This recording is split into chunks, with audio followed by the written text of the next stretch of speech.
School Days, still the finest exploration of the high school genre to date. Long review.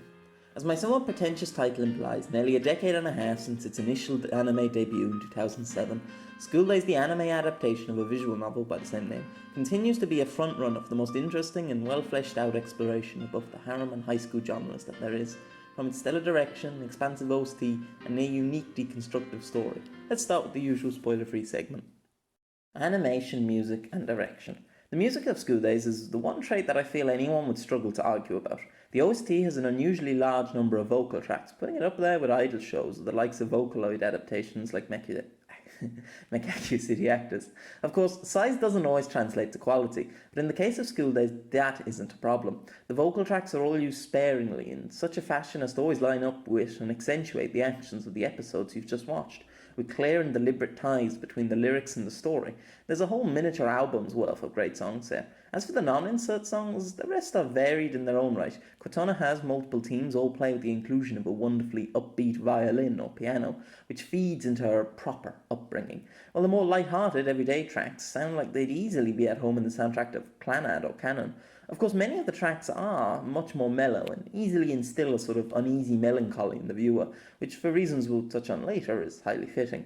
Finally, in terms of the soundscape, it's wonderful. The sound design in the final episode in particular is something else, and the show is without doubt one of the leading experts on how to use silence and background noise to reinforce a scene's tone, not to mention the great work of all the voice actors involved.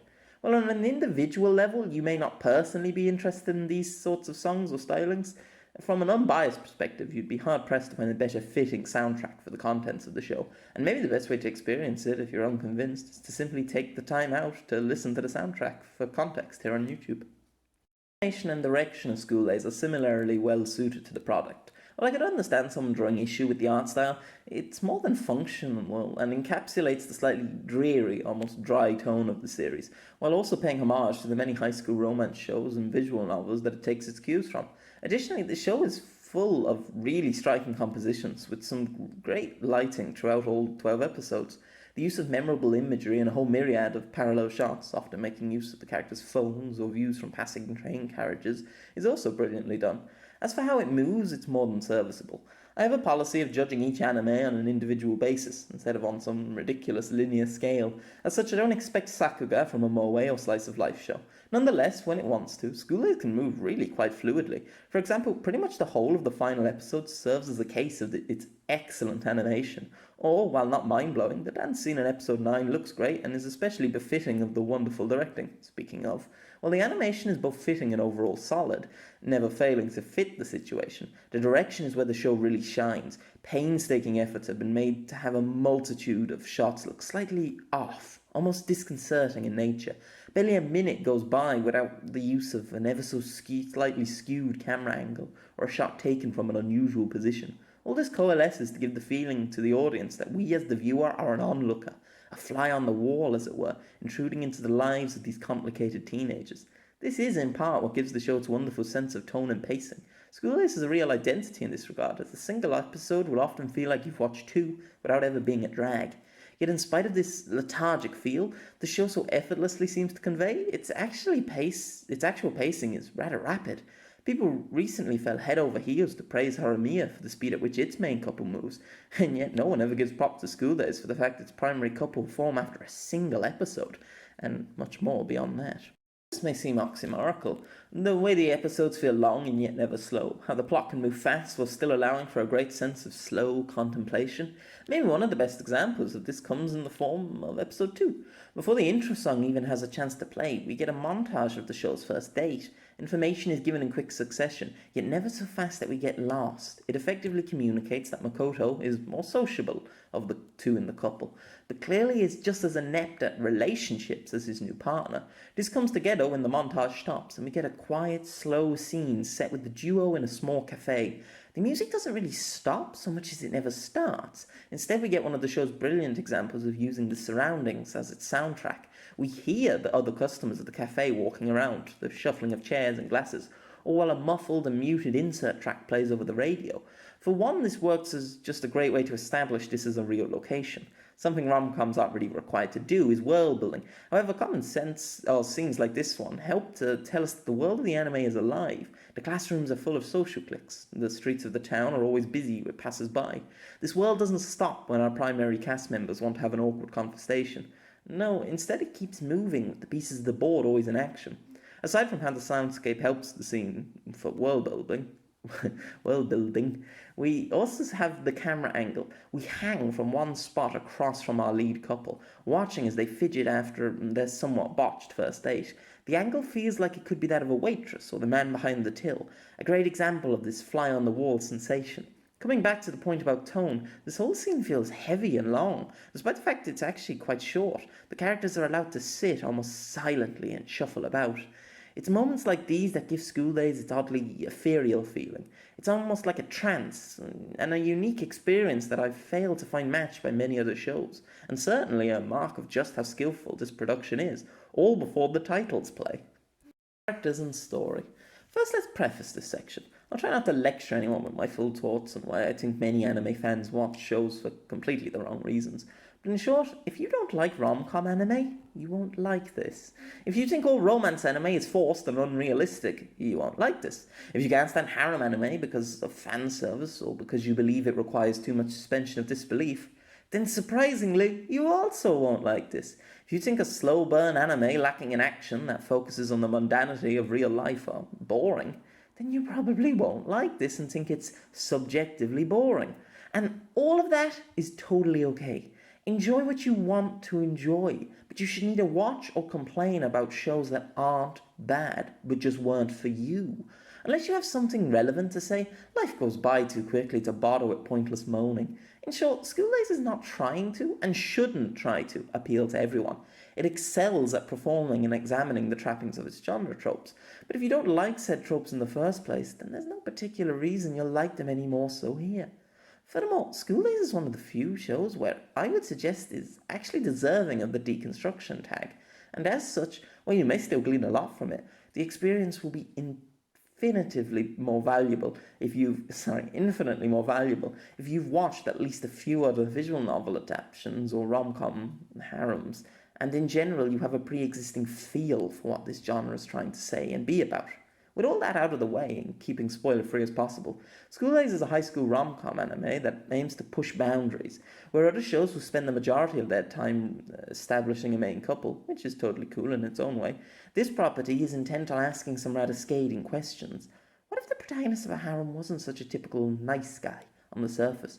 What if the other girls of the harem actually expressed their emotions about the situation, rather than forming an infinite stratus, High School DxD, SAO, etc. fan club of gaggle women chasing after the Kirito of the show? And again, that has its own place in the medium for sure, but what if the characters acted how one would expect a group of confused, rapidly developing young teenage men and women to act? None of this is to say the story is wholly realistic. Some leaps are taken for dramatic effect, but rightfully so. And furthermore, while the setup of the girls who like her MC for shallow reasons, such as childhood friend syndrome, we take a train together and he protected me from some bullies, may seem understandably contrived to some, these generic setups are integral to this being a critical look at the genre. School Days cannot function without these, and to mark it down because of this is to call fault towards the show's premise. One could similarly claim Madoka Magica is contrived because of its adherence, initially at least, to magical girl genre conventions. Heck, you could easily complain about the inciting incident of almost any anime. Wasn't it convenient Amuro was so close to the unsupervised and fully powered Gundam? Ain't it lucky Shinji isn't crushed by the angel in episode 1 of Eva, effectively ending the plot there? Isn't it great how FMAB and HXH follow characters that just so happen to be involved in almost all of the main plot beats in one way or another, etc., etc. The point I'm trying to make is don't go into School Days' story and allow yourself to be marred by its very premise. If you think its premise is unrealistic, that's because it is, by design. School Days is one of the Evangelions of the high school genre. That's a good thing, not a bad thing. As for the characters, School Days presents us with a fascinating group of, teenagers. There's no candy-coloured hair archetypes in here, though you can put the characters into categories if you want. Instead, we're given people who don't always make good decisions, who aren't always good or rational. They're little more than kids at the end of the day, and they act as such. It's a show where the burgeoning feelings of youth are the driving force, not agendas or clear thinking. Temptation is a prevalent theme of the story in an exceedingly fitting way, and is something all the characters manage to embody.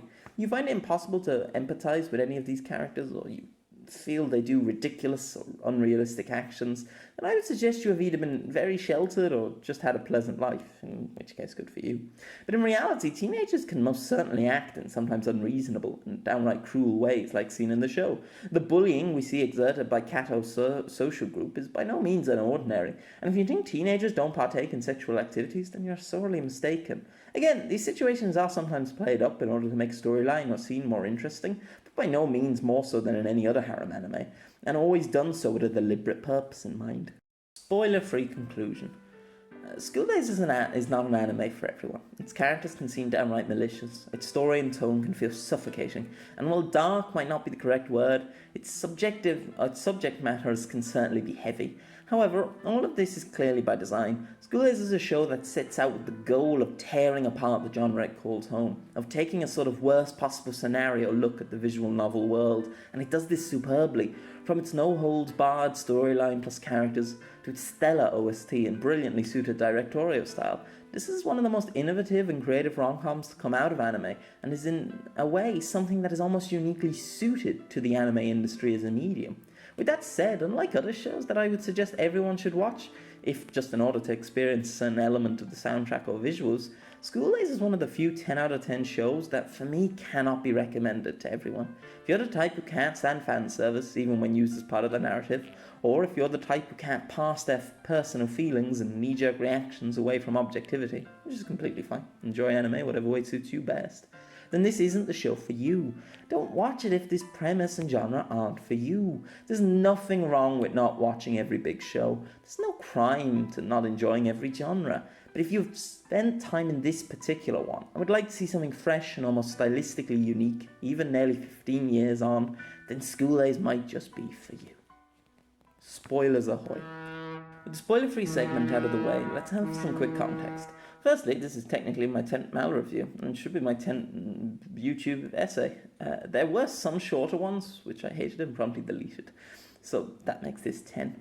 And as such, it finally seemed like the ultimate opportunity for me to rewatch School Days. Well, that's the excuse anyway. My first experience with it was a few years ago, and I loved it as much then as I do now. I had, of course, already been spoiled on the ending, which is a shame, but almost unavoidable after any considerable time in the anime community. Yet still I found myself to be on an amazing trip. My takes on a few shows seem to go against the grain. More recently, I think Rent a Girlfriend is Midako, and more long-standingly, I feel Shuffle is as close to a masterpiece as they come. I think Zeta Gundam is quite possibly the weakest entry of the Gundam franchise, and so on. But maybe the most out of their take is my feelings on School Days. Despite knowing its reputation and the ending, I couldn't stop myself from loving this show despite its rough community perception. It feels so much longer than 12 episodes despite its blistering pace, its dreamlike quality, the way watching it makes you feel a little bit wrong, like it should be taboo as twist after twist is revealed. It's such a fascinating method of doing a character study of a young, corruptible people that I just couldn't help but be enraptured. All this gushing is to say that School Days is my kind of story. It's subtle but not quite opaque. It doesn't restrain itself, yet it's completely considered, and is exactly the sort of oddity that in large part draws me to anime in the first place. To some, this might suggest my opinions on the show are somewhat biased, and no doubt there is an element of that. However, like all my reviews, I aim to be as objective as is personally possible. As such, let's take a look at some of what I think it is makes School Days such a strong showing in the first place, outside of the already discussed production values. The characters aren't bad, or even bad people. Indeed, not even Makoto is truly a bad person, not initially at least. If you read this far, I probably don't need to say this, but a bad person, or even just a person that does bad things, is not the same as a bad character. For example, the villain in any given story may do things that are abhorrently evil. However, that doesn't mean you write them off as bad characters, whether it's the Darth Vaders and Thanos of the Western film industry, or the Shah Aznables and Kyubeis of the anime sphere. These are great and intriguing characters who do bad things. That, of course, brings us to School Days protagonist, Ito Makoto. Ito has gone down as quite possibly one of the most loaded characters in anime, with good reason if a little misplaced. His actions leading him to being something of a chauvinistic playboy are fairly compelling evidence against him. However, I think it's important to understanding the show that you understand that Makoto clearly isn't meant to be just a bad guy, but more of a vessel. The reason School Days exists is simple. Us. Have you ever been watching a harem anime and thought to yourself, just get on with it and kiss already? Or something to that effect. Have you ever played a visual novel and wished there was a harem route? How about partaking in a meme war over the best girl, or writing a comprehensive, light-spirited waifu tier ranking list? If your answer to any of those is yes, even jokingly, then you are the reason this show exists. It's here with the blatant function to explore one premise. What if the generic harem protagonist, surrounded by adoring girls, actually started going out with one? What if he actually had sex with one or cheated on another? How would the girls in question take all this as people? How would the fragile social structure of the average harem cope under such dramatic strain? It's those questions this show's built around, and it's for that reason that Makoto is the way he is. However, the show isn't quite content to stop just there. Rather than just having Makoto be a blank slate, he's actually quite the detailed character. His spiral into depravity is an easy one to plot out, and, while a little excessive, follows a clear and logical through line. Before we dive wholly into that, let's quickly touch on how and why the other characters aren't quite wholly evil either. As I mentioned in the spoiler-free part of this review, while it may seem incomprehensible to some, the actions most of the characters take in the show really aren't all that strange.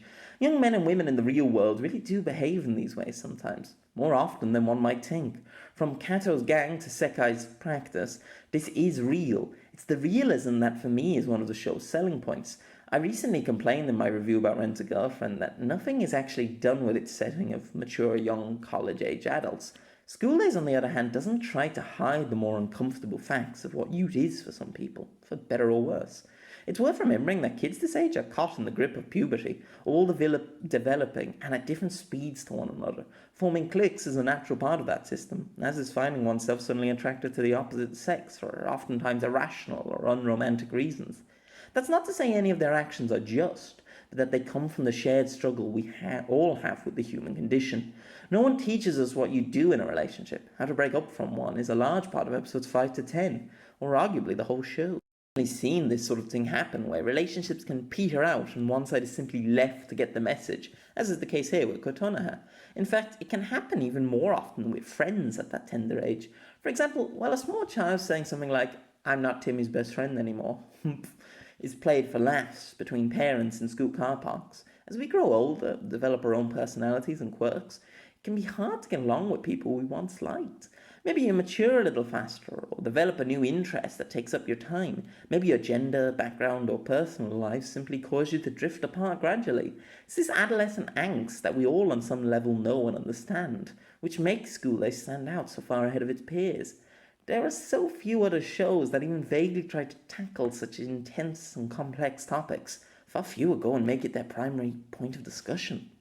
Makoto, Kotonoha, and Setsuna. It's in these three characters we can really start to understand School Days. As mentioned, these teenagers are naive. All the characters involved are, to our knowledge, completely unexperienced in matters of the body, often by their own admission. Their backgrounds and personalities make up the crux of the show's narrative and messaging. On the surface, Makoto and Kotonoha are from two different backgrounds, sort of Romeo and Juliet, set up with Makoto being the son of what seems to be a middle-class family, as evidenced by his shock at the exuberance of Kotonoha's house and general protesting when it comes to spending money, but clearly he isn't poor either.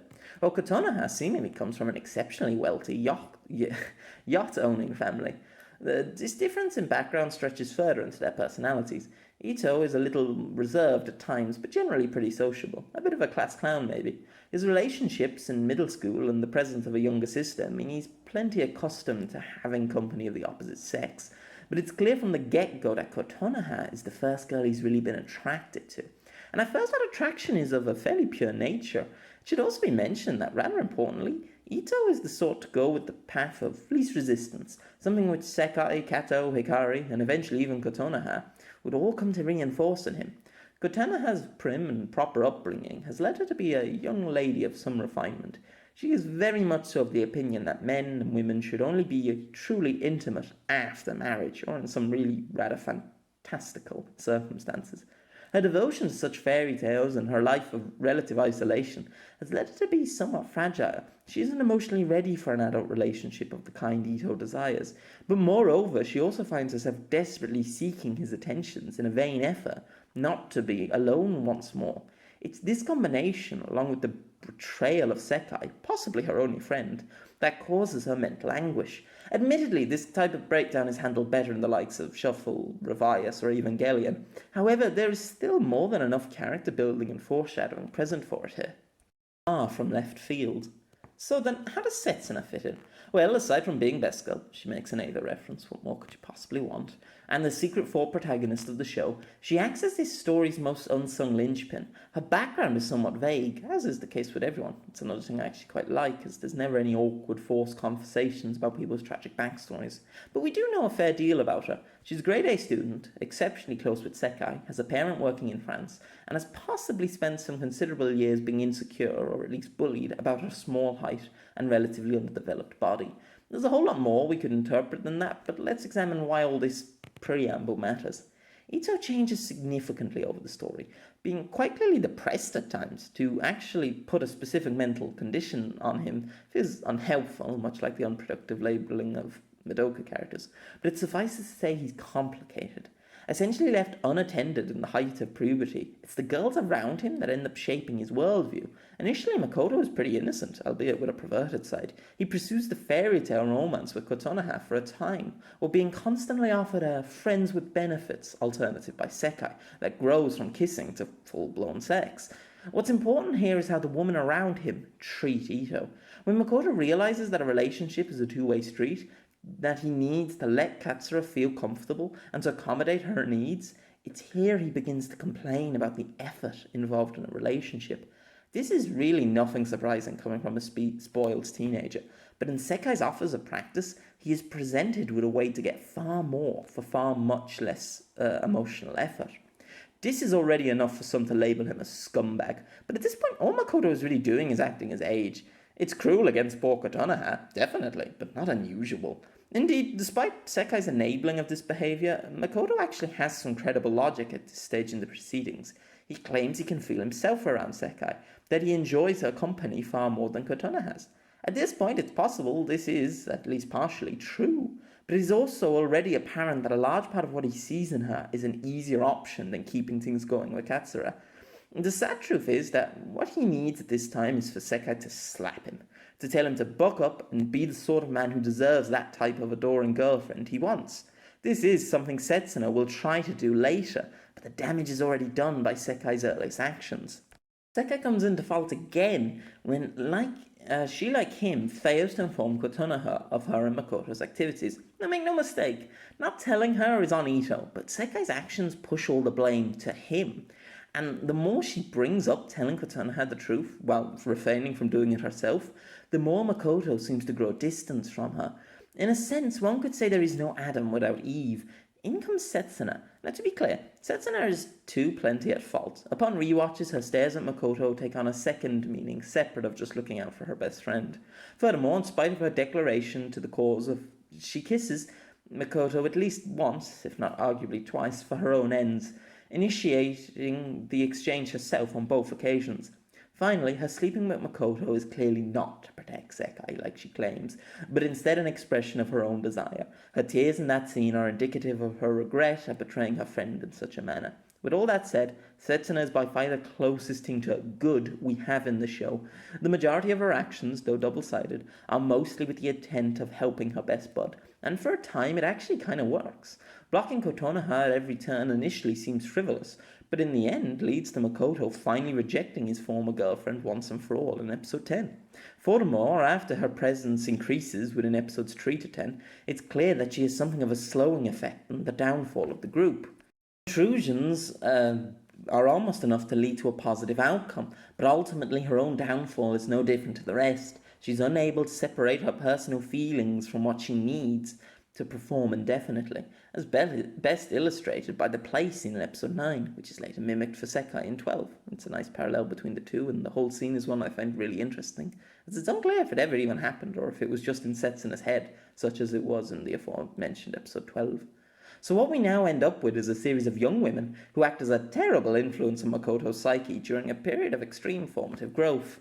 Setsuna explains, and as we see visually, Sakai is internally a very emotionally fraught young person. Her feelings towards Makoto overwhelm her, leading to her essentially becoming an enabler for his more negative traits and tendencies, to the point that Makoto comes to believe what's going on is actually completely normal. That casually sleeping with your classmates is an acceptable activity. She actively devalues the activity of intercourse, while conversely Kotonoha pushes Ito away by being what he conceives to be unreasonably uptight. Meanwhile, we have Kato, who puts an additional dangerous idea into the young man's head. The idea that all women want to be seen as such.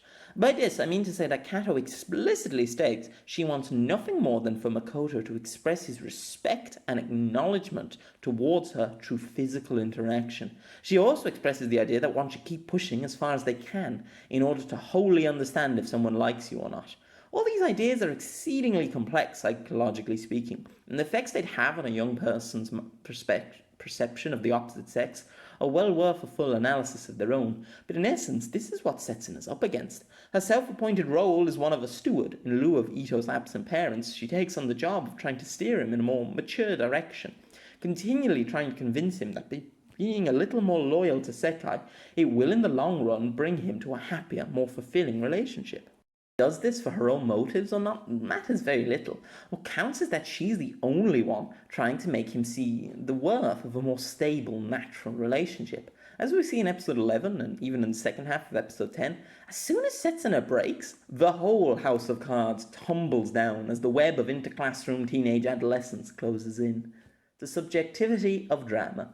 Let's now talk more on that last part. Up to episode 11, we have a story roughly revolving around a central love triangle of Kotonoha, Sekai, and Makoto, being presumably the three mentioned in the show's tagline. Alternatively, you could take it as the three primary girls of Sekai, Katsura, and Setsuna, or as the three initially unrequited love stories of Sekai, Kato, and Setsuna. Some interpretations could also focus more on Makoto and the idea he should never have gone past the innocent staring, but I digress. Episode 11 changes this. The story, which had already been growing in scope, is suddenly exponentially more complicated, with the episode going as far as to start with what we think is Kato sleeping with Makoto, but instead is actually the aftermath of a new affair between Makoto and Hikari, a close friend of Sekai's, and just a brilliantly shot scene. Before we get too far into it, let's discuss more on this topic's title. The adage that comedy is highly subjective is frequently thrown about, but it's my personal belief that the phrase is actually far more apt when addressing drama. Some people will label borderline any character interaction as forced drama, which is just plain unhelpful. But for most people, drama can depend on a great many things. How well you relate to the characters, your investment in the story, or simply the mood you're in can all determine your enjoyment of a Friday night soap opera, and whether you think it's forced or not. Somewhat paradoxically, people will often get disgruntled by drama because they're subconsciously invested in the story. For example, the more you take note of a character, then the more hurt you are if something unfortunate happens to them. It's in that you can essentially complain that a work is bad drama, because it was in fact so effective on you in particular. For me, in my probably fruitless pursuit of objectivity, good drama, or unforced drama, is that which is foreshadowed, makes use of pre-existing facts, and keeps within the established characters we've come to know. With this in mind, how does school today's drama fare? Actually quite well, regardless of the slander many have frequently chosen to throw at it. Whether it's the aforementioned love-lorn gazes of Setsuna, to Makoto's seemingly compulsive lying from the very start, to Kato's straightforward blushing, or Sekai's easily broken spirit and top-down shots of her room, these moments are varied, efficient, and well-placed. An early moment that stands out to me is Kotonoha's knitting. We see her make a small mistake and immediately proceed to unravel the whole jumper laboriously, as the camera holds on the image for an uncomfortable length of time. Or more opaquely is of course her frequent staring at sharp kitchen utensils, and later on Makoto touching the kettle. Of course, maybe the biggest tell of the whole series is the earliest one. In episode 1, the titles appear before shattering like glass with an accompanying sound effect. We never see this again, except as a terrifyingly sudden bookend during the final episode, but it acts as the earliest clue that this is by no means an ordinary rom-com love triangle anime. The drama flows in a way that may not be the logical thing we scream at our screens, but is always in keeping with the characters and questions. in question. And the show's no-hold-barred approach means all interactions get fully fleshed out and explored as far as is possible in such a limited time space. There is no character who are left wondering how they might have reacted if such and such had happened. We get to have our cake and eat it time and time again. Then comes episode 11. This is the one people cite as the problem child, stating it's where the show begins to take incomprehensible leaps of faith with unclear motives and all for the sake of cheap shock value. But personally, I believe this is to be completely incorrect. Rather, that episode 11 is both the only possible outcome of the series' events up to this point, but also the most fitting direction the show could have gone in with its tale. And the issue seems to arise in how quickly the severity of things gets. Kotonoha has truly snapped, everyone is seemingly sleeping with Makoto, and Sekai is pregnant. But is any of this really that surprising? Not to say it's predictable or anything, but this was always where we were headed. Makoto has been aiming for a harem route since episode 2. Episode 10 removed the last of the safety nets in that Sekai realised she's just another girl for Makoto to cheat on. Katsura is forced to face the reality straight from the horse's mouth, and Setsuna literally and mercifully flies away. And the maelstrom that's been building since the beginning takes full swing. It's an episode that makes us as a viewer feel lost, confused, disorientated, and maybe even mad. And surely that's the point. We're feeling just a sliver of what Ito, Kotonoha, and Sekai are feeling.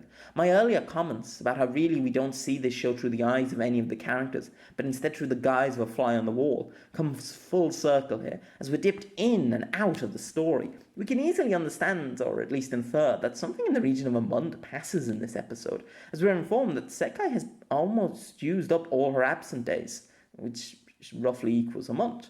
And there's other tells too, but that's the obvious one. This very cacophony of rapid-fire events, the water on the far side of the dam breaking through, as it were, that allows for the ending to hit so hard. Could this have been handled differently? Yes and no. On the one hand, I can completely see why someone might lower their score by 0.5 for this transgression in the pacing, or even if you're scoring more subjectively, this may have been enough for you to drop the show by a whole point or two. However, to me at least, this is exactly as it should be. Had the show gone for 13 or 14 episodes, then yes, the series of events could have been paced out a little more economically, but would it work? The blistering pace of the show is one of its strengths, and not one only would we lose that feeling of confusion, but additionally, you would in essence completely derail the pacing and tone of the story. It is therefore integral that the events conspire in this very fashion, and hence entirely fitting from an unbiased point of view. Makoto can't simply be described as just evil, bad as scumbag. Episode 11 is maybe the most fascinating of the lot. I could certainly see someone smarter than I interpreting this, and by proxy the whole show, as being about the breakdown of society when we indulge in our most carnal pleasures as both men and women, a sort of Japanese high school Lord of the Flies with sex edition. Yet, what I find the most interesting, not only about the episodes, but maybe the whole show, is quite near the end, as Makoto attempts to dial up each of his potential partners. The following sentences exit his mouth. What's up with everyone?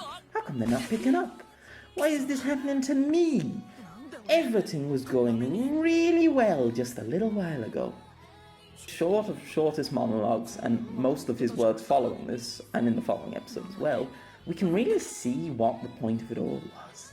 Ito clearly doesn't get it. Not a single part of him is aware of what he's done. He truly believes he's done nothing to warrant the massive current mass group cold shoulder he's receiving. When people say Makoto is one of the worst guys in anime, including the few Western fans of the show, they will often reference this scene as the ultimate proof, but to me it's the exact opposite, in what is the best part of the whole incident.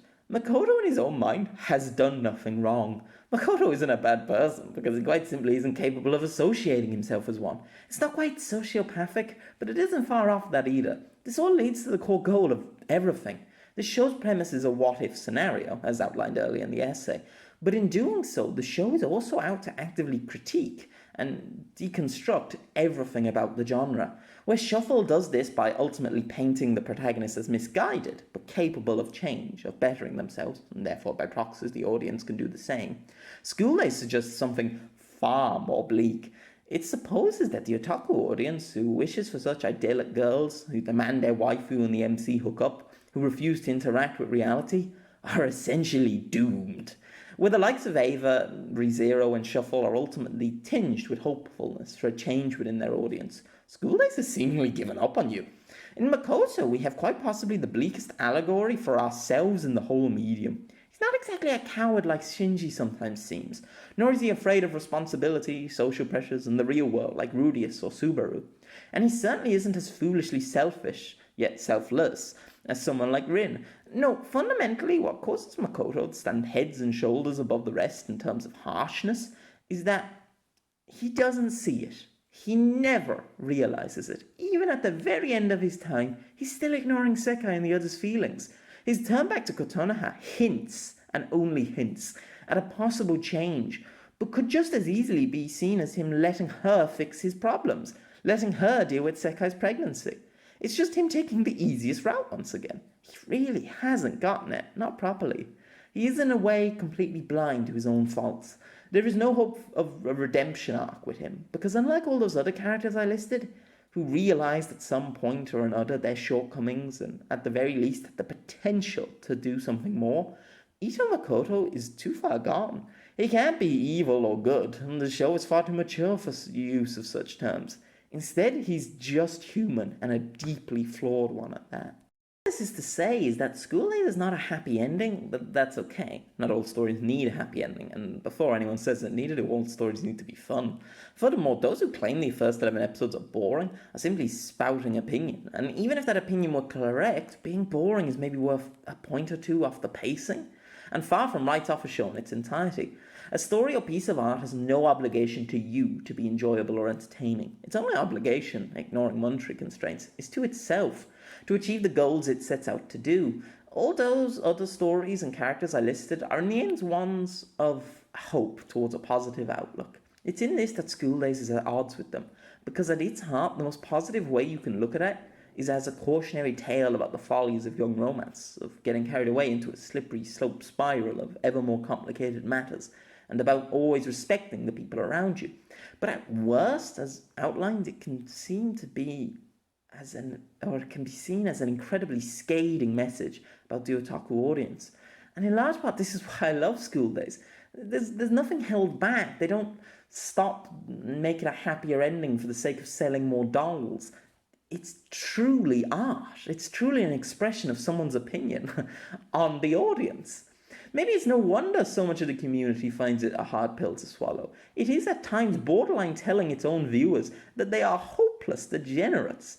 Maybe none of this should be surprising, considering the source material. School Days HQ rocketed in popularity after people were impressed not only by its animation, but also, rather importantly, its graphic endings combined with that animation. One could definitely argue there is something deeply unsettling about a community that loves the entertainment value of seeing their waifus go through bad ends. So much so that a DLC pack or amended version of the game was released with additional bad ends in order to fill this apparent gap in the market. This may upset some who hoped for a happier outcome, offend others who ironically don't even accept why it is they're really hurt, and possibly disappoint more casual audiences who just wanted a chill time.